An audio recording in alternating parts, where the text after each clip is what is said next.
What's going on, family? God bless you. Here it is once again, Wednesday, March the 4th, which is actually what we're going to be talking about today. Today is a very, very special day.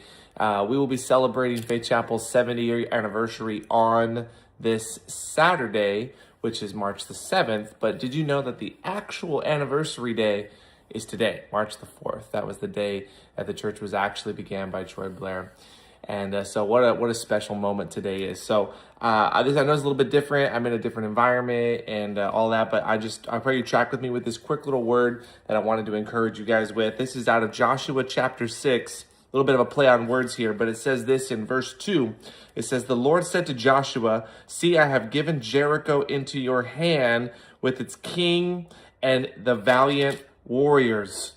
You shall march around the city, all the men of war circling the city once. You shall do it for 6 days. Also, 7 priests shall carry 7 trumpets of ram's horns before the ark. Then on the 7th day, you shall march around the city 7 times, and the priests shall blow the trumpets.'" Okay, so they're stepping into the promised land. They're coming into this moment of great conquest. Moses has now passed away. Joshua is stepping into his realm of leadership, and he's coming in. And the first assignment is to take Jericho, which is a fortress, an absolute fortress. Now look at verse 5.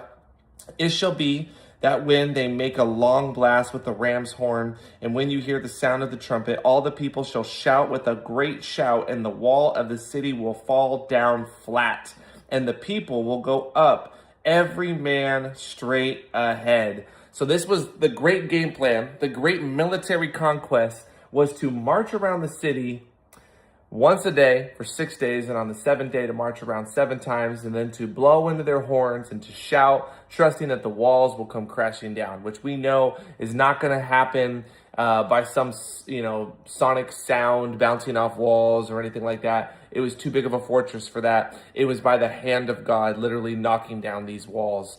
And so I think that that's absolutely an amazing flex on the Lord, showing the children of Israel, I'm giving you this land. You have to take it. You still have a part to play. Sometimes we think that God's just going to do everything from A to Z, but that's not the scriptures. For the most part, the Lord is partnering with us. We have a part to play in what he wants us to do.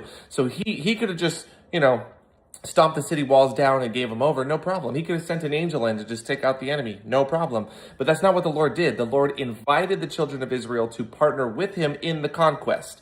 They had to walk around the city. They had to do the work. They had to partner with the word that God had given them. And that's a word for you and for me. Sometimes we just sit back and pray that God will just take care of everything from A to Z. That I think we have to know what our part is, what our role is, so God can do his role in partnership with our obedience. So don't forget that you have a part to play in what God's asking you to do. You might be crying out for provision to the Lord, and it's not that a gold brick is just going to land on your doorstep. And if that happens, awesome, use the gold brick. But for the most part, it'll be the Lord giving you an idea or opening up a door for a job or connecting some other kind of resource to you where you're going to have a part to play in the breakthrough. So this is just how it works. So let's read verse 6. It says, "Joshua the son of Nun called the priests and said to them, 'Take up the ark of the covenant,'" which is where the presence of the Lord dwelled with the children of Israel.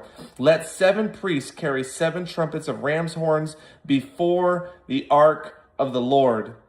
Then he said to the people, "Go forward and march around the city, and let the armed men go on before the ark of the Lord." And it was so that when Joshua had spoken to the people, the 7 priests carrying the 7 trumpets of ram's horns before the Lord went forward and blew the trumpets, and the ark of the covenant of the Lord followed them. So I know it's a little bit of a play on words because today's March the 4th, but I just want to encourage you with this word to march forth. This is a word for Faith Chapel. This is a word for myself. This is a word for you and your family. March forth. Recognize that we are in a battle. We're in a war, but we stand victorious because Christ is the victor. We're not fighting for victory. We're fighting from victory, but we have a part to play. Don't grow weary in well-doing, for in due season you will reap if you don't lose heart. Galatians 6:9 reminds us. So guys, I just want to leave you with this short live stream today. It's a quick one, but I pray you would be encouraged. Don't give up. Whatever it is you're believing God for, stick a stake in the ground Put your heels, dig them deep into the dirt, grab hold of the promises of God upon your life, and trust that if you'll do what he's asking you to do, like according to these scriptures, the Lord will meet you in that place of obedience, and he will absolutely not fail you. As you know, for the rest of this story, they sure enough do everything that God had called them to do. And on the seventh day, it says this in verse 20, so the people shouted and the priests blew the trumpets. And when the people heard the sound of the trumpet, the people shouted with a great shout, and the wall fell down flat, so that the people went up into the city, every man straight ahead, and they took the city. Guys, what a beautiful story. It was God's way. He wanted them to do it his way, not their way, but his way. And as they were obedient, they partnered. The Lord absolutely met them there. What a marvelous and beautiful story. And he could do the same for you. Just get a word from God about what he's asking you to do, even if it's something very simple. Like, what's harder, taking the city or walking around and being obedient once a day, getting their steps in?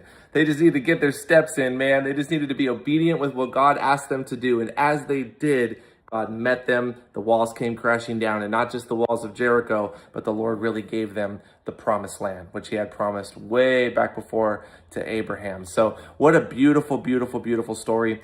March 4th, guys, walk forward. Happy anniversary to Faith Chapel, the 70-year anniversary. Come and celebrate with us on Saturday at 5 p.m. We're going to be celebrating this anniversary for Faith Chapel at 70 years. 7 decades is amazing. I believe the Lord is going to undo something. He's going to unleash something. He's going to open up something over Faith Chapel and for the faithful ones that are pursuing God. So I want this for you. Don't miss it. Be encouraged. I love you dearly. Hope to see you tonight. It's going to be an amazing night. 6:30 p.m. midweek encounter service. God's going to move in a great way. It's going to be tremendously blessed. So I hope to see you there. God bless you all. Have an incredible rest of your week. And I